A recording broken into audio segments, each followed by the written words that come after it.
Thank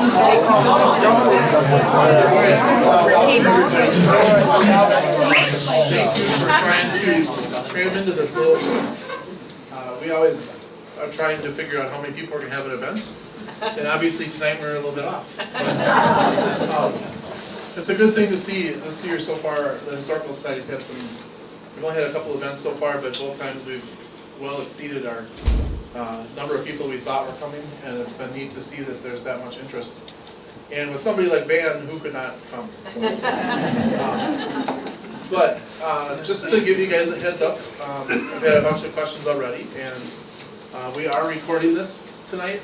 And what we do is we take the video and we basically process it into something we can put on YouTube. So we have a channel on YouTube, and we've right now got, I think, 20 videos on there already. And every Friday at noon, a new video comes out, either from our archives or from a program like this. So, for example, tomorrow at noon there will be a new video coming out. And I know next week on Friday there's a video that actually shows the 1966 Alma boys basketball team. So don't be afraid to look a little bit. And you can talk to me more about that kind of stuff later. But that way, if you can't hear everything tonight, or if you missed something, or you want to see what Van said again and see if she really did say that,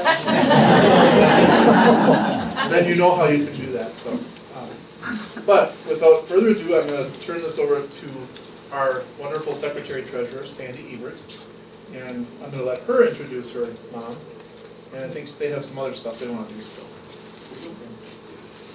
well, I guess you figured out this is my mother, and I kind of take after her. So I've got this rubber band that I'm going to snap her if she carries on till midnight. Anyway, what we're going to do, you have the little pieces of paper, and Mom makes these scrubbies, and she can make, what do you make them in, 10 minutes? She can make one in 10 minutes. So we have to keep her supplied with material. So anyway, what the deal is on that paper, we want you to kind of think about, she's in her story here now, she has lived or stayed overnight in 10 different places in Buffalo County. Just in Buffalo County, and you see how many you have stayed at.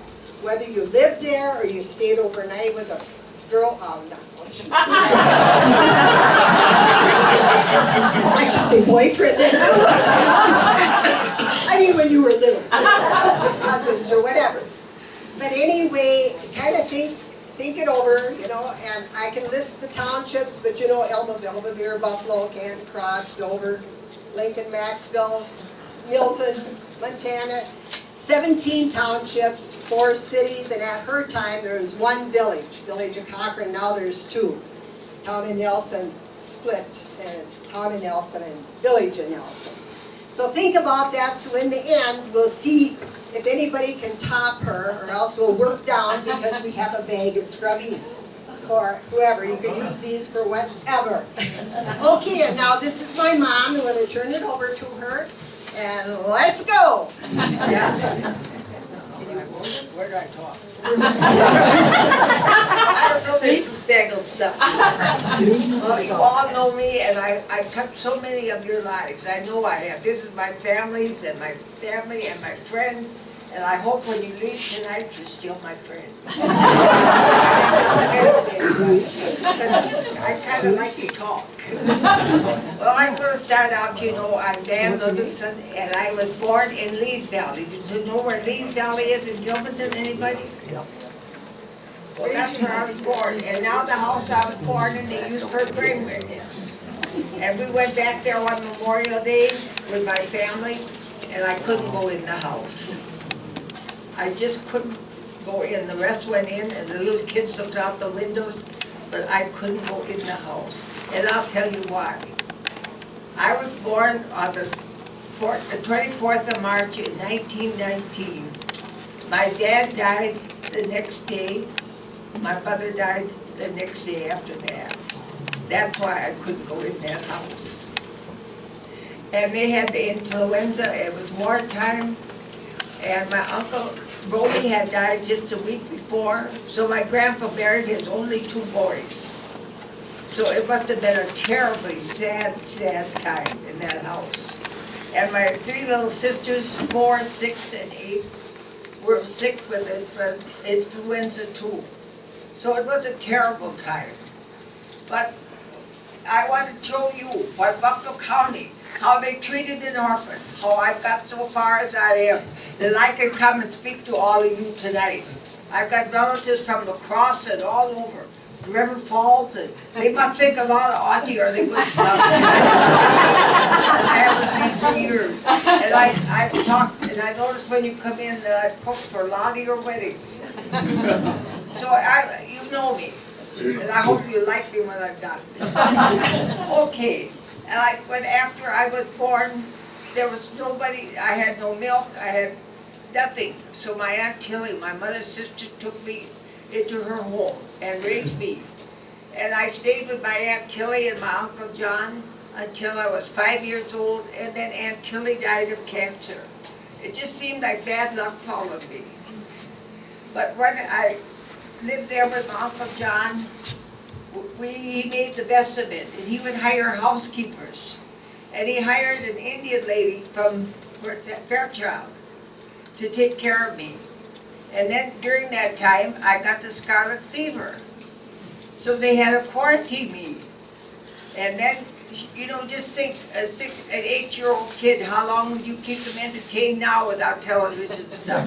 I pretty much drove that woman crazy. Well, anyway, we lived there, and one day when we were quarantined, on the porch, here comes the rattle and the noise, and here come my teacher and a big boy dressed like Santa Claus. And they brought me gifts from my schoolmates. And I treasured those things so much. I had enough, but I didn't have anything extra. And they brought things, and they brought the book, Robinson Crusoe. Many of you read Robinson Crusoe book. And that poor Mrs. Smith read that book over and over and over to me. And then after it was over on the quarantine, they had to burn my stuff. And they had to burn my Robinson Crusoe book. So my 2 granddaughters bought me 2 books once Christmas. So I got Robinson Crusoe. It isn't the same, but they did so well. Now, we had a tourist park in Mondovi. That was where I lived. Everybody know where the tourist park is? It's on the south side of Mondovi.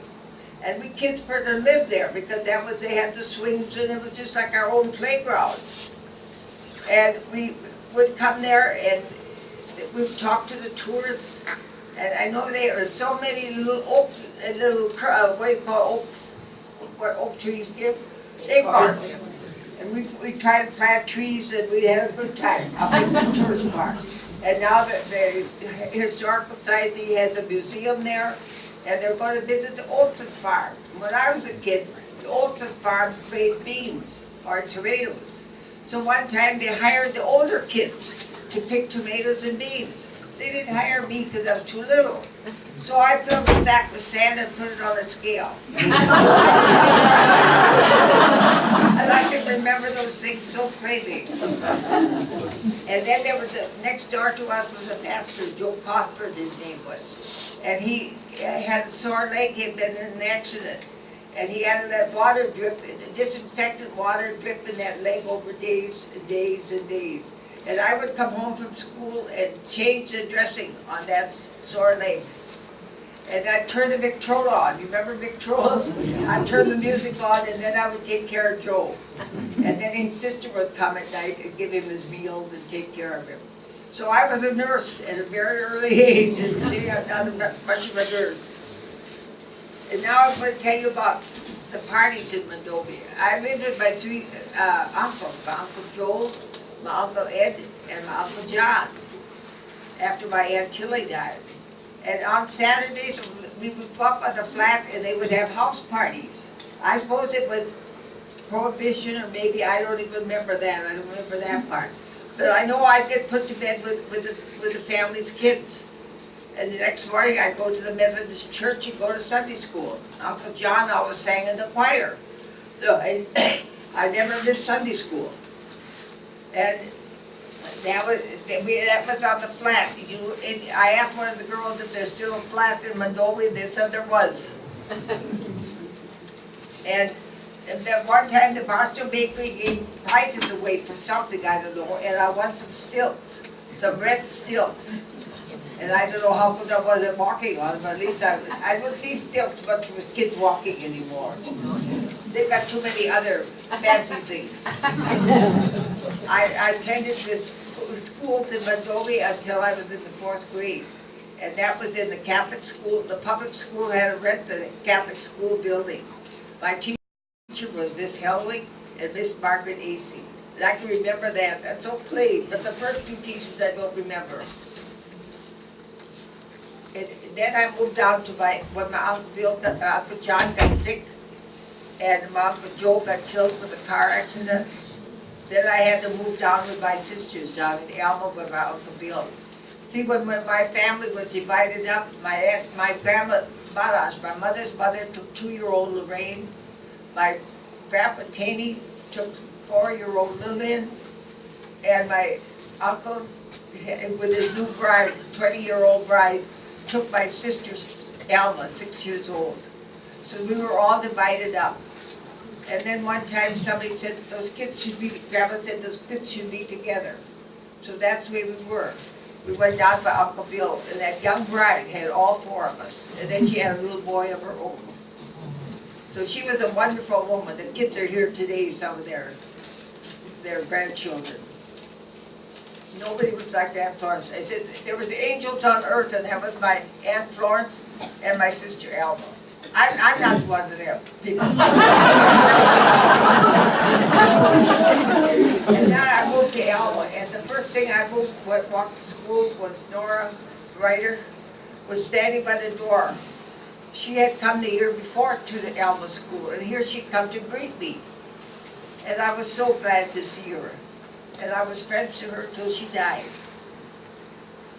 Now, we lived in Alma. I went to, started the 5th grade, and then I went to 6th grade. And then when I got to the 7th grade, they thought I was too smart. I could pass that grade, and I passed it. Now we went right to the 8th grade. So when we graduated from high school, when we started high school, we were 36 in the class, the freshman class. And that was the time when the dam was built in Alma. And after the dam left, there were only 11 left in the class. So that's what we graduated with. And there's 3 of us living yet. Pearl, New York, and Ethel Hagen, and me. So we're pretty tough old birds. I don't know how long that's for, but I graduated in 36, so it's been quite a few years. When I went to school, I worked when I was in high school, I worked for the NRA. I also went to the National Commercial Society, no, it was NRA under President Franklin Delano Roosevelt. That was a program for kids of orphans or of one parent. And another girl and I got to go do that job in school. We were like teachers' aides. We did everything the teachers wanted us to. We ran all day. And we got $6 a month. But we had a job, and a lot of kids in that depression didn't have a job. So when Pearl and I got some money put together, we went down to Shepley's store in Alma. We bought a nice little outfit. Mine was red and hers was blue. And Cindy's dad said to us, "Oh, the last roses of summer." That took some fun on that. I really suffered for that many years. And when I went to high school, I worked at Iberg's variety store, and that was a story all by itself. I hope you have a long evening ahead. First of all, we sold stuff in bulk, like cookies and vinegar, and so, the coffee was ground with a grinder, and I loved to grind that coffee, you know. You'd make different brews, you know, different kinds like we have now. And it was peaberry coffee, it was all the same coffee, only we ground it different. And then there was plug tobacco, they had plug, and the men would choose what they wanted. Oh, some had that brown mule, some of them had this one. What they liked one kind better than the other. And it came all off the same block. That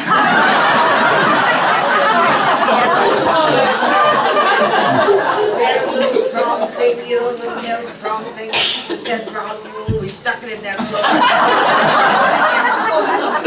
And then they came to cheese. And at that time there were many Swiss living in Alma, and they were very fussy about their cheese.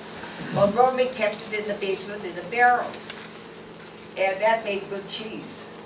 And when I'd go down some days and I'd bring it up and I'd put it on the scale and I'd mark it, 5 pounds, I'd mark it. Somebody wanted cheese, I could hit it right on the head. And they thought I was pretty smart. And then, I gotta read my name.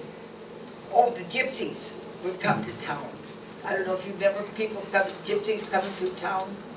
And they would have beautiful horses and beautiful girls and everything shiny and jingling and music, and we had to give them their groceries. And I was alone in the store. So the auto shop next door, the garage next door, they didn't have any cars, so they closed their store up and come over by me and guarded the store. And if they took something, I don't know, because I had a wait on them. And then while they were there, they were trying to tell the fortunes, and the men's fortunes were there. And then at night, we would go down by where the dairyland is now, that was a park at that time, and we would hear their beautiful music and their dancing, and we thought that was real fun. But my aunt made us stay up on the bank. We couldn't go down any further. I think we went down there. Did you ever go to the gypsies? I remember the gypsies. Yeah. That's gonna be our next talk. Then when I worked at the courthouse too whenever I could, because that was good money at the courthouse. I worked 6 days a week for $7, and I handled eggs sometimes at 11 o'clock at night. So I worked hard at that store. But I was treated, he was a very nice man, Romy Iberg was, and he was a very good man. And I worked there until I went to normal school, and I went to Buffalo County Normal. I was in the last class of the one section, or? 1 year, I guess, huh? We were the last ones of that class, and we were a class about 35 to 40. And we went right out teaching right from there. And the tuition at that time at the normal was $60.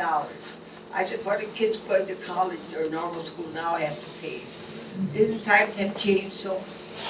Well, anyway, I went to normal school, and then I taught school up at the town of Naples. Anybody here from the town of Naples? And I stayed with my uncle Clayton Butler. And then afterwards, I married Sherman Ludwigson, and I would refer to him as Pa, because everybody called him Pa. So we were married for 52 years, and he died in 1990. And we bought our farm in Mill Creek. And we went to the Farmers Home Administration, and I remember Sherman borrowing the money to put gas in the car for miles from Donna's dad, or Patty and Donna's dad, to go up there to get the money for that, see if we got the loan or not. And he'd come home and he foolishly said to me, oh, we didn't get it. And I felt so bad, my heart was just broken. And here that man was fooling me. He got the loan. And we bought from an old man, a bachelor and his old maid sister, Katie and John Obrecht. And when we come to the water, it had been a cistern so long, and he didn't think we should drink that water. So he brought beer. He had little girls, 7, 8 years old girls, so they thought that was pretty smart to have beer. But this Friday we got some water too. And then they were very good, and we had 257 acres in our farm. and we paid $257 taxes. So that has changed too. And we lived on that farm until we sold it to Lonnie and Lonnie and Jackie, and we lived there and we enjoyed it. I wasn't a good housekeeper. I had a lot of things I did before I kept house. I would rather have fun and play games with the kids and play cards and cook. So I did a lot of that. But housekeeping, that was a little different. But on Saturday, we cleaned house. Saturday, I could remember. I remember her was out the porch one day. And she was sweeping out the porch. And I said, that ain't good luck to sweep the dirt out the porch. Well, she said, what am I going to do with it? Well, I said, you should put it on the dustpan, put it in the box. No, she just swept it out. So I don't know if we had bad luck or not. Anyway, when we were on the farm, I taught Sunday school for over 20 years. I was homemakers, and with anything to go to get it for a benefit of somebody, I was on the road looking for money. One time I went to Clara Lowenhagen, and I said, if she gave me her $1 donation for whatever it was, and I had a Lacey along, Lacey's here tonight, I had a little Lacey along, and I ended up with 2 dozen eggs and 3 cats. And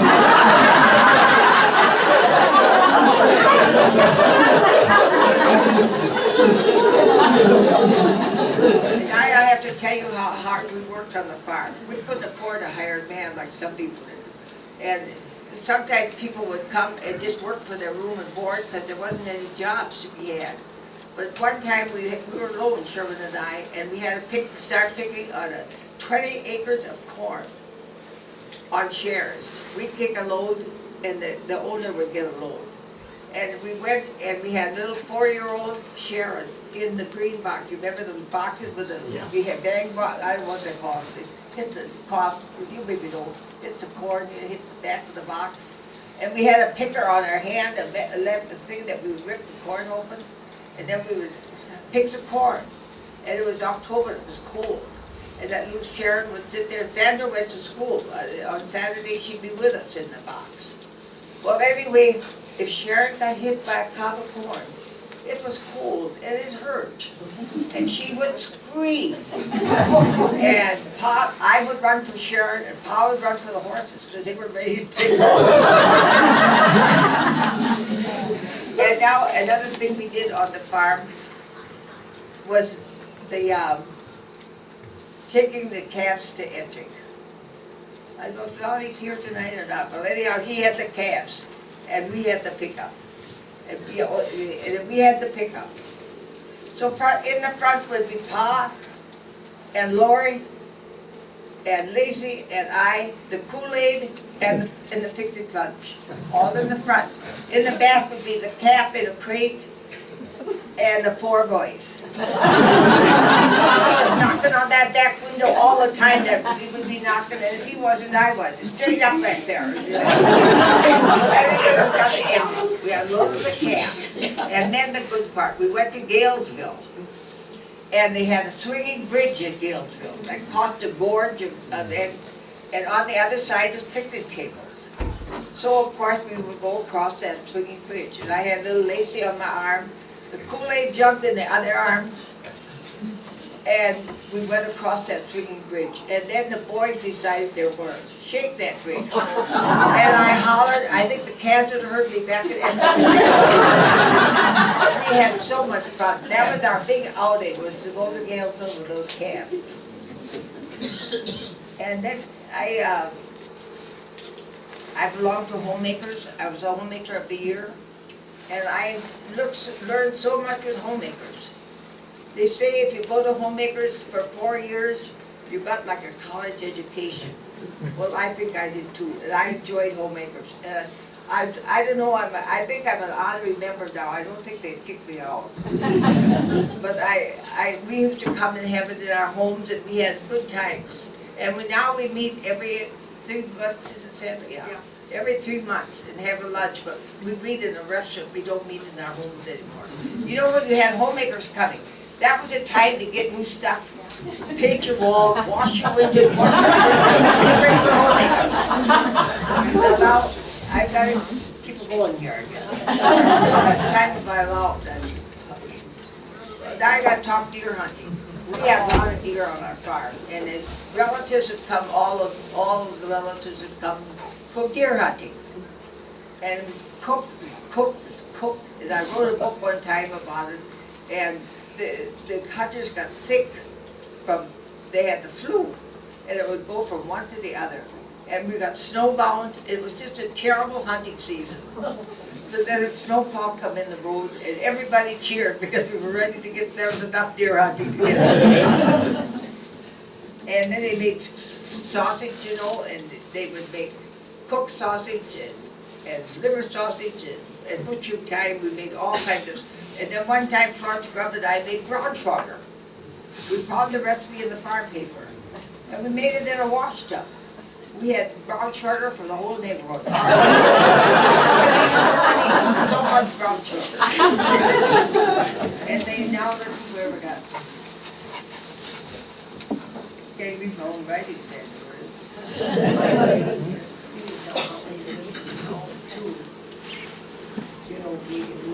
Oh yeah, I got to tell you about, I don't want to tell this about breaking the law. When we lived in town, across from where Sandra lives on Upper 2nd Street, we were what you'd call poor. My uncle was dying in the bedroom in the house, and we kids were just kids. And my aunt couldn't go out working because she had to take care of my uncle. And you know what hard times were? We had hard times. My aunt would take a pound of hamburger that cost 15 cents a pound. She would feed 9 people with that pound of hamburger. We would have the onions and eggs and bread and bake it all together. We'd all have a little. You know, we were always hungry. We weren't starved, but we were hungry. And we were big kids. We were always hungry. Well, anyway, we lived in town and we had raspberries. And to this day, I used to like raspberry jam, but you were Ruthie, you never raspberries. And we'd sell them. I don't know what we got it for. That was our livelihood, raising them raspberries and selling raspberries. And then up against the wood, the mosquitoes that put their carry off over the bluff, you know, they were terrible. And then we'd take the little red wagon and we'd go downtown and sell raspberries. And after a while, the raspberries started going back in the woods, and I think there's still maybe raspberries over the hill from our patch.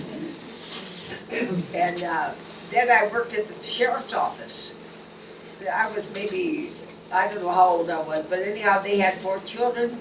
I took care of the 4 kids, and I cooked for the prisoners. And you know what I made? Fried potatoes and rigmarole, peach sauce, and chocolate cake with a powdered sugar frosting, just powdered sugar or frosting on it. That was our menu. When the deputy would bring somebody in, I'd go in by the jail, and I'd take their possessions and put it in the envelope, write their name on the envelope, get their bedding out, get them in, and the deputy would put them in the cell, and then they'd stay there overnight. And that was the time when the CC camp was here around. So we had a lot of those fellas staying overnight. In the morning they'd be sober and somebody come and get them.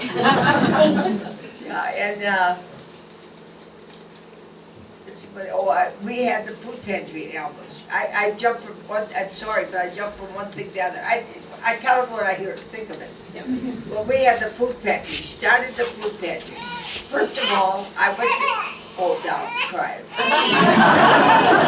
I went to, Ladies' Aid, and on the way to town, I picked up a lady, and she said, my husband dumped us off on a farm in Mill Creek. There, that poor woman was with 3 or 4 kids, nothing to eat. So I took her into the courthouse before I went to Ladies' Aid. And I said, if you want to ride home, you stay by the courthouse and I'll pick you up. So I did, and she didn't get any food that day because they had some, she was coming from a different county or something, there was some question. So I went back to the women that were at the Ladies' Aid, and we all took up stuff that we could, and we gave her enough for supper. And the Catholic Church afterwards helped them out, but she was a poor lady. And it wasn't a fault of hers that she was left alone there, and she had nothing to do. And so one day, minister called from Alma, from the Lutheran church, and said, over at, what center, where was it? Whitehall, yeah. You could have all the food you want if you come and get it. Oh, sure, he'd come and get it, yeah. So he called Pa. Oh, yeah, Pa said, yeah, he'll do it. And have you ever cleaned up a farm pickup? I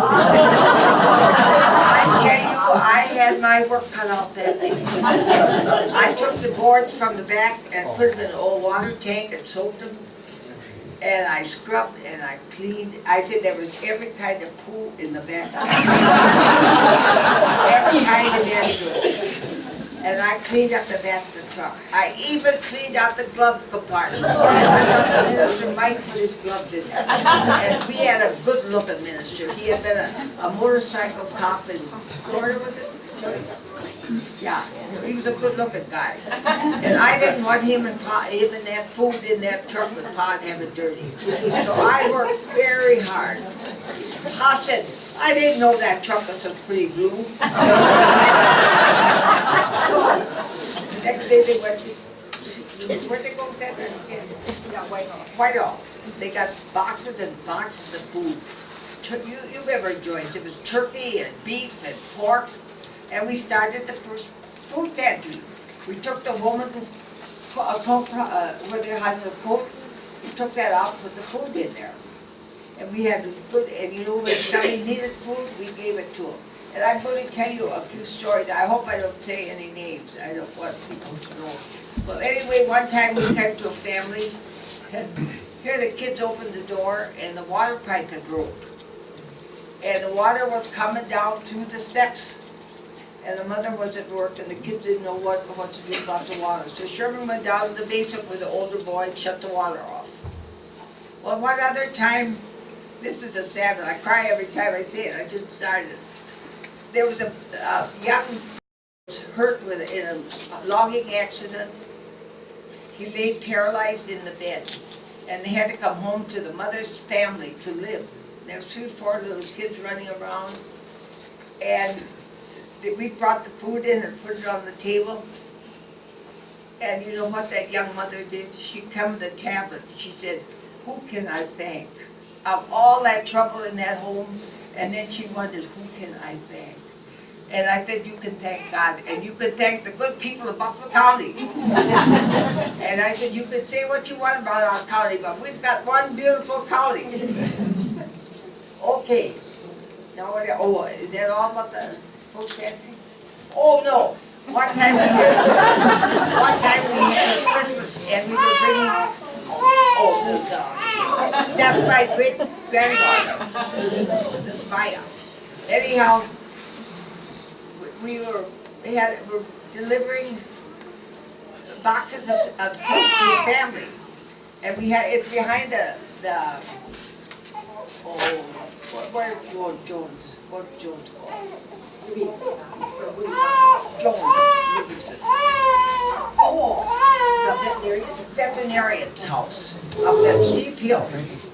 And then we had to go under a board in order to get up into the yard. And we did that. And then, don't you know the frozen turkey fell off after we got on top of the hill. So we had one of the younger guys landed on him, went down to the bottom of the hill, got the turkey back up again. We had a lot of experiences with the food pantry. And it was the start of the Buffalo County Food Pantry. But we enjoyed it. And then, now they don't deliver you. Well, I guess they do some, but it's a little different the way we handle it. And I worked at the elections at the town hall till I was scared to go home at night alone. I worked till it got dark, and then I would get scared. And then I'm going to tell you a few sayings that they say I'm good at. And one thing is that there's enough trouble in the world. You don't have to make any more, I tell the kids. I raised lots of kids. I think I've raised a lot of these, or helped raise a lot of these kids around here. 35 kids. Not all the time, but some of the time I've had them. And I've had foster kids. I only have 3 of my own. We lost Sharon with cancer, so I have 2, Lonnie and Sandra. But anyway, I say to them, you're just as good as anybody else, but you're not any better. And then I remember my Aunt Florence saying, if you see something that needs doing it, don't wait to be asked. Did your mother tell you that too? And then I remember telling my Becky, that was my granddaughter, her little boy had broke something quite nice and quite precious to her. She was going after that kid pretty good. And I said, remember this, Becky, nothing is more precious in this world than the person who broke that. And now to this day, she quotes that for me. I often think how you can get after some of those kids when they break something, you know. But you just gotta hold back a little bit. They're more precious. And is that, have I got any more? You forgot about the moonshine. Oh, I got it.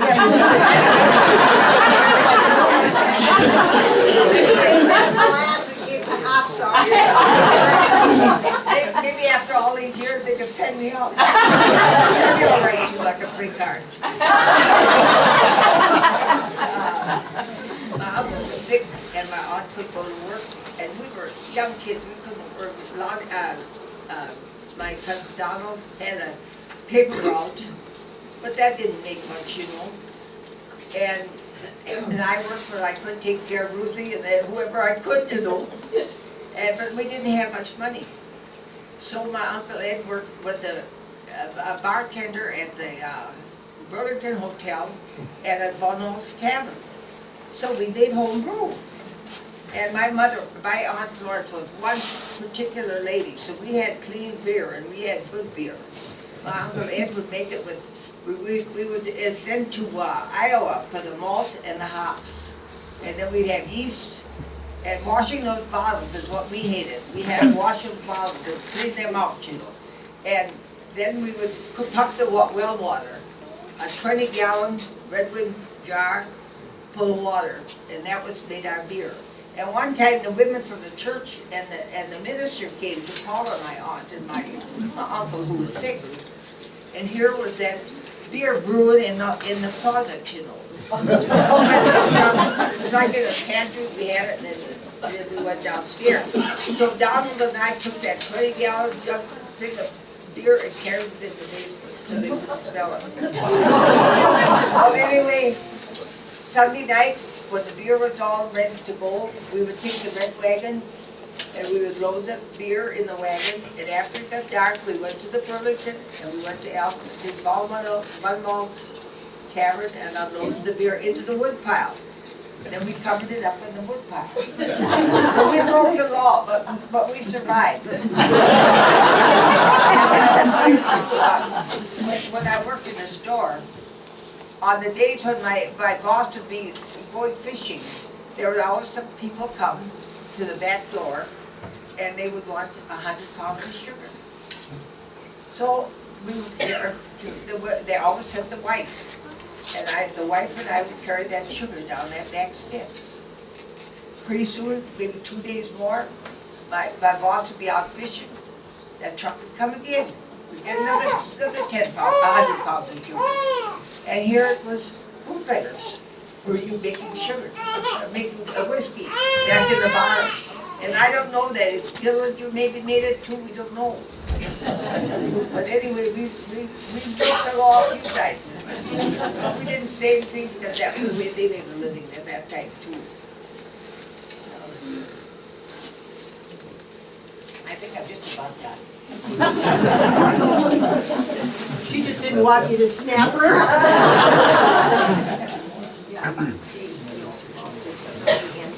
Oh yeah, I want to tell about that township thing. Of how many times I've seen.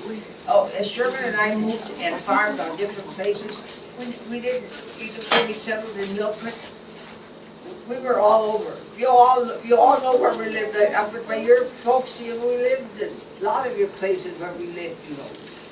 And I have been in the town of Alma, the city of Alma, and the city of Monrovia.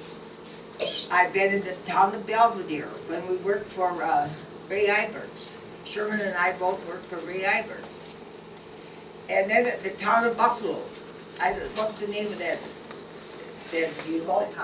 Moltop. In Moltop, we were neighbors to Sam Meyer. He was a county clerk. and his daughter was Mrs. Motown. And so I say that they would go down there weekends, and I would go along with Lucille, was her name? And I would go down there with her, and we would spend the weekend down in the town of Buffalo. So I was in the town of Buffalo a lot. And in the town of Canton, Sherman had a sister and a brother-in-law, and they were in the town of Canton, they farmed. And during that time, they had a little baby girl, and during that time, his dad was dying, and they had to go sit with him at night. So I would go sit with those children in the town of Canton. Is that where it was? Oh, it was that town of Dover. I taught school in the town of Dover. And I stayed with Longsons. Is anybody related here to Longsons? And town of Modena. There was another one we went with Sam Meyer to Martin Hagen's and stayed, remember them? And then we'd stay overnight there by Martin Hagen's. And in Mondovi, I was raised in Mondovi. And town of Naples, that's where I taught school. I stayed there. I think that's it. I have 10 townships and cities that I have stayed in. So I really was running around a lot. And I never stayed in the village of Cochran. I was there a lot, but I never stayed there. And I don't know if I know, is there any questions? You lived in the town of Lincoln. Oh, that's right, down by Oscar Hague, that was town of Lincoln. And then Sandra was born in the town of Lincoln too. Yeah. Is there any questions? Is that long enough to talk? It's special for me to give you a good message, I hope I did. But Buffalo County, huh? Dan, I'd like to know how you met Sherman. How I met Sherman? Yeah. Yeah, I went down, going to the schoolhouse, there was a shower on my sister Lorraine. And a boy and his dad come in, and I said, who's that good-looking boy with his dad? And started all this kids.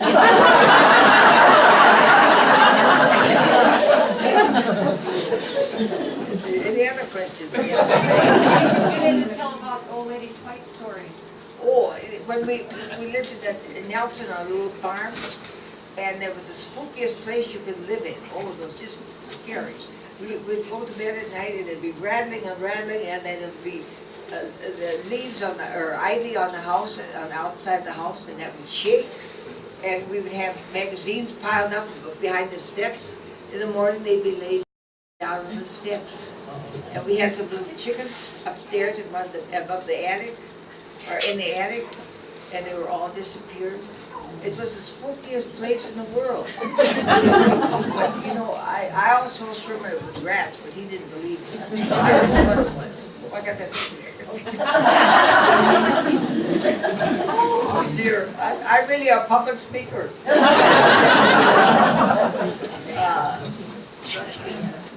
Gildan. Dan, you have to tell people how much you did for 4-H. For 4-H, she said, what you did for 4-H.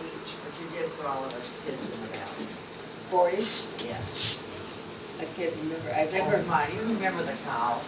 Huh? I made the towel. Oh, yeah. We came with a sheet and some stovepipe backing, and we made a whole steam cow. And the kids, I don't know, you and Sandra, they would be in that full steam cow, and they would move and go, and it was really a fun thing. And then when Roger Miller taught school, I made a horse. And then I also made a reindeer. Once you get the idea, you know how to make that 4 legs, you know, it went pretty good. Yeah, and we had a 4-H, but Emma, Lowen Hagen, and Sherman were the leaders. I wasn't a leader, and I was the leader of the sewing. And to this day, I can't sew nothing.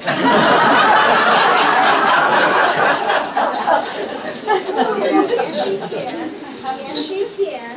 And I could read a pattern, and I could show the kids, but they had to do the sewing, because I couldn't sew. And you did pretty good, didn't you? Beverly's dress. Oh, yeah, and I made a dress one time for my sister-in-law. The men were hunting up north, so we decided to make her a dress. So I started to sew, and I made her, and she said, oh, that's such comfortable sleeves. And here I put the sleeve in backwards. She like that dress. Sewing was my thing. I did make a lot out of feed sacks. We always had chickens, lots of chickens, and we had a lot of feed sacks. And then this Yost, Hazel Yost and I would exchange. And Laverne McCabe said, those women always want the sack that's on the bottom of the pile. And we would make bedspreads, children's clothes, pillowcases, curtains and sheets, so many uses. I said, I don't think we could just kids. Is there anything else? Gotta speak up when I'm kind of deaf. I just hear what I want to hear. So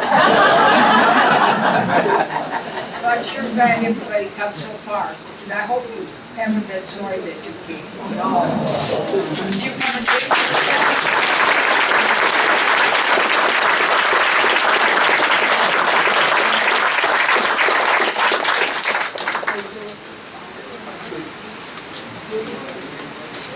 my boyfriend brought me some cards. Some flowers. All my boyfriends are dead and gone. So I appreciate that very much.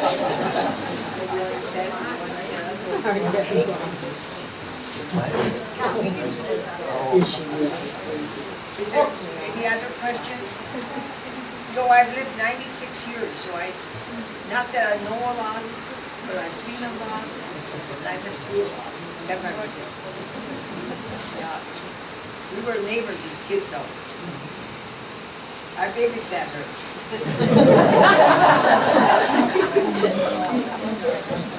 Huh?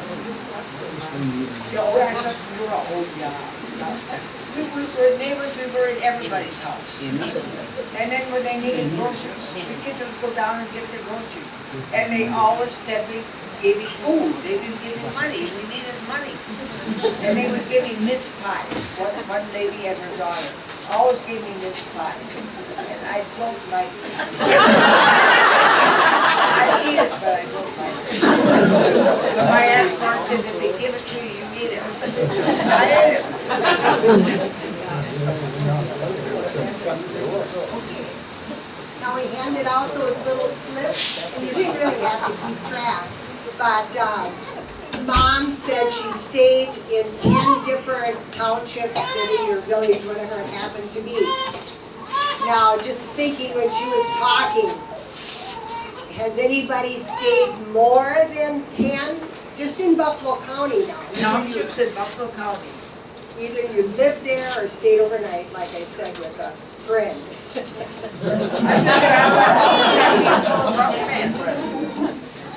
Anybody 10 that you can remember if you would have stayed? More than Mom would have? 9? 8? 7? Yeah, it's just Buffalo County.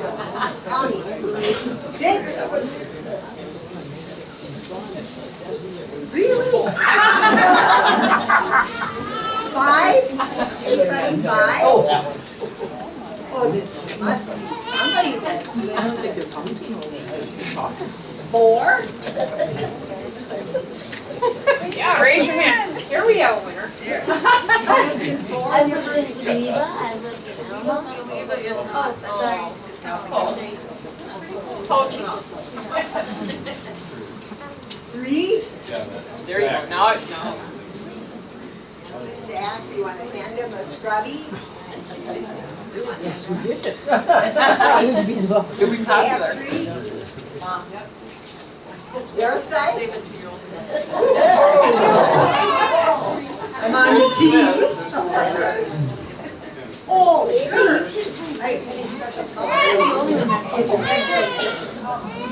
Good cat. This is fun. Say your name. We don't care. Anybody else?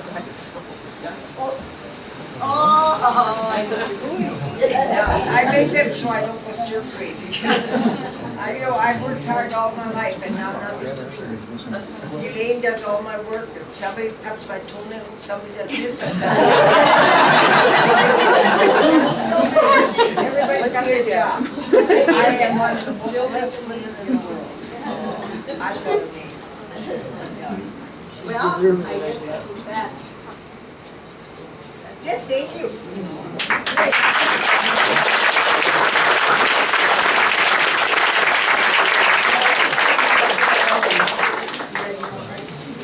Thank you, man. Thank you, everybody, for coming.